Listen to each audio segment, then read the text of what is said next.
Hello, cherished viewers. Welcome back to Sandy Home Recipe. Mama call about Sandy Home Recipe. Send the kind out share my video. Remember when to subscribe. Now what share. No when me notification bell no. Send me the video. Pia beto wa wonsabeka. The best see a bear fish gravy. That's Fante Fante. Yes, that's it. All ingredients are written in the description box below. Okwa description box na ingredients ni na yede ewo ho. We blend it with onion, garlic, ginger, pepper, anise, rosemary, spring onion. To my returning subscribers, thank you so much for your support. May the good Lord bless you all. We blend when the scene chain buy a fresh fish no. We made kind acting that all the all-purpose red vegetable season ebek boom. Fish season. Salt to taste. One mixing in it together. Mix ya na de si nche na akwa ye fry no so. Ye de palm oil begu saucepan esija so. E do pe na o chop onion e de egu mu. Wa chemo kakra ansa na ato aso.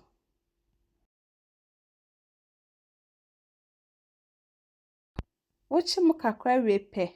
Na wo blended pepper mixture na wo de si nche no. Wa be hwe e de egu mu. No wa mixing na together. We no just time be bin, but time bia wo ho na wa num. Na afi nso eja no so wa eden. Wa lo no.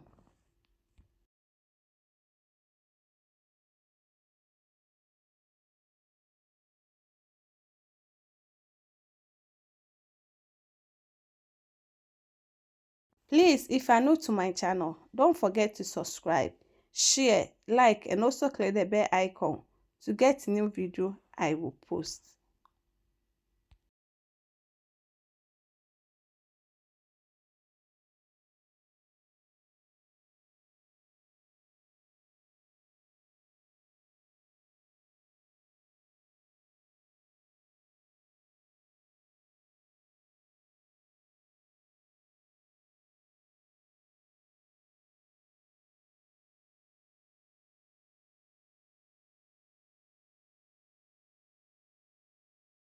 Aka na abia wie na wo de salt aka ho. Seal spices. One mixing na together. Na we just suka kransa na ye the fish na ye de sinche na ye den abegum.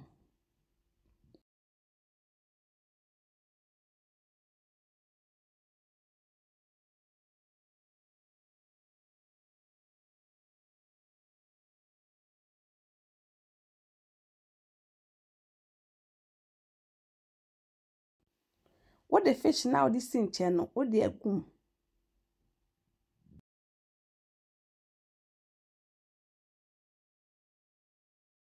Wakata so na we just squeeze me beben by say eja no ulo na to ne boye den ebin afi so unu mai so unu ne boko se de entity make match ndi kan a wo hwe me video a memma rain so subscribe na wa share na wa like na mi notification bell no se me the video bia beto wa won sai den ebeka.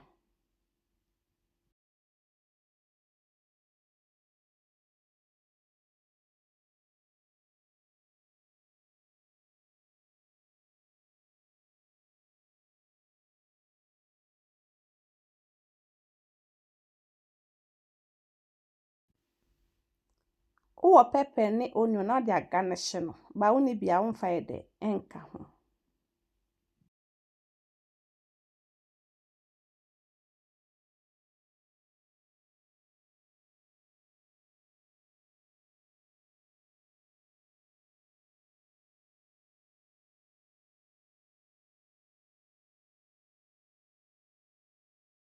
Aha no aye ready. Na wa tray na wa serve. Now this our Fante Fante recipe or fish gravy. Please like this video and subscribe to my channel. Thank you so much for watching.